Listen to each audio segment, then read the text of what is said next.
واصبر نفسك مع الذين يدعون ربهم بالغداة والعشي يريدون وجهه صدق الله العظيم. Assalamualaikum teman-teman. Sudah mendengar dan membaca surat yang tadi kan? Kira-kira mau ada cerita apa ya? Sebelumnya, perkenalkan nama saya Farah Diba. Di sini saya akan bercerita tentang sahabat Rasulullah SAW, yaitu Bilal bin Rabah, seorang budak yang dibebaskan oleh Abu Bakar As-Siddiq, yang kemudian hari Bilal menjadi seorang muadzin pertama atau orang pertama yang mengumandangkan adzan pada zaman Rasulullah SAW. Mau tahu bagaimana ceritanya? Mari kita simak. Bilal bin Rabah adalah seorang budak dengan postur tubuh yang kurus dan memiliki kulit hitam legam. Ia juga memiliki rambut yang tebal. Ia selalu disiksa oleh majikannya karena ia telah memeluk agama Islam.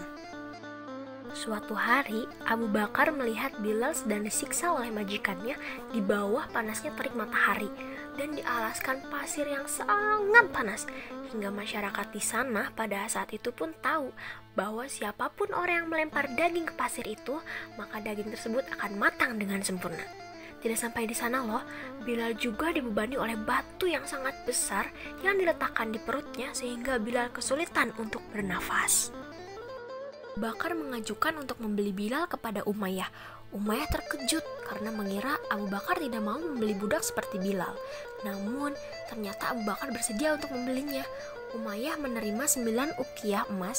Umayyah pun berkata, "Sebenarnya, jika engkau membayar dengan 1 uqiyah pun, aku akan tanpa ragu menjualnya." Lalu, Abu Bakar pun berkata, "Seandainya engkau memberi tawaran 100 uqiyah emas pun, aku tidak akan ragu untuk membelinya." Sejak saat itu, Bilal senantiasa menjaga Rasulullah SAW yang hendak hijrah menuju Madinah dan ditunjuk untuk menjadi orang pertama yang mengumandangkan adzan. Bilal dipilih karena memiliki suara yang indah dan keras sehingga dapat menjangkau seluruh penjuru Madinah. Hingga tiba waktunya untuk kekasih Allah meninggalkan urusan duniawi. Bilal tidak lagi sanggup untuk mengumandangkan adzan. Hingga setiap adzan pada kalimat "Wa asyhadu anna Muhammadar Rasulullah", ia langsung menangis terseduh-seduh. Begitu pula kaum muslimin yang mendengarnya. Mereka semua larut dalam tangisan yang pilu. Oleh karena itu, Bilal memohon kepada Abu Bakar agar diperkenankan tidak mengumandangkan adzan lagi dan meminta izin untuk keluar dari kota Madinah dengan alasan berjihad di jalan Allah dan ikut perang ke negeri Syam. Setelah sekian lama tidak mengunjungi Madinah, pada suatu malam Rasulullah SAW hadir dalam mimpinya dan berkata, "Wahai Bilal, mengapa engkau tidak mengunjungiku? Mengapa sampai seperti ini?" Bilal pun langsung bangun dan menyiapkan perjalanan untuk menuju ke Madinah. Setiba di Raudhah, Bilal menangis dan melepas rasa rindunya. Di tengah tangisannya itu, tampak 2 cucu Rasulullah, yaitu Hasan dan Husain, datang mendekatinya.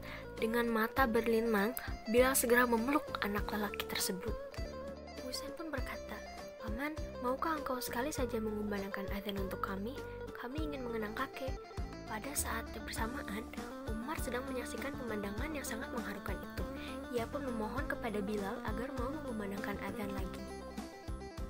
Setelah berpikir sejenak, Bilal pun menerima permintaan mereka. Pada saat waktu sholat tiba, beliau naik ke tempat biasa ia melafalkan azan. Saat lafal Allahu Akbar dikumandangkan olehnya, mendadak seluruh Madinah senyap. Semua orang terkejut mendengar suara yang telah bertahun-tahun hilang kini telah kembali. Suara yang mengingatkan sosok nan agung yang begitu dirindukan itu. Ketika Bilal sampai pada lafal "Asyhadu alla ilaha illallah", seluruh warga Madinah berlarian ke arah suara itu. Tiba saat Bilal melafalkan "Asyhadu anna", Madinah pun pecah dengan tangisan. Bilal pun tidak sanggup lagi melanjutkan adzannya. Mereka menangis mengingat masa-masa indah dan kejayaan bersama Rasulullah SAW. Di antara mereka, Umar yang paling keras tangisannya. Di atas menara Nabawi, Bilal mulai turun dan wajahnya dipenuhi oleh air mata yang berderai. Itulah adzan pertama dan terakhir Bilal setelah Rasulullah wafat. Bilal wafat pada tahun 20 Hijriah di Damaskus pada saat ia berusia sekitar 60 tahun. Nah, begitu ceritanya teman-teman.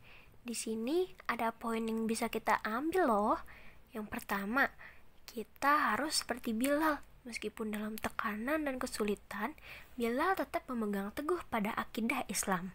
Jangan sampai adik-adik dan teman-teman rela menukarkan akidahnya demi duniawi ya. Yang kedua, kita harus saling menolong seperti Umar yang rela mengorbankan hartanya untuk membebaskan Bilal. Umar sudah mencontohkan bahwa kita harus menolong. Oleh karena itu, adik-adik menolong orang di sekitar kita ya selama kita mampu. Dan yang ketiga, kita harus bersabar menghadapi segala masalah yang kita punya, seperti Bilal menghadapi cobaan yang ia terima. Seperti adik-adik atau teman-teman yang pernah memiliki tugas atau kegiatan yang banyak dan lelah untuk mengerjakannya. Tapi ingat, kita harus bersabar, karena apapun hal baik yang kita usahakan, akan ada balasannya yang Allah berikan kepada kita. Mungkin sekian ya cerita dari Farah. Kurang dan lebihnya mohon dimaafkan. Terima kasih teman-teman. Wassalamualaikum warahmatullahi wabarakatuh.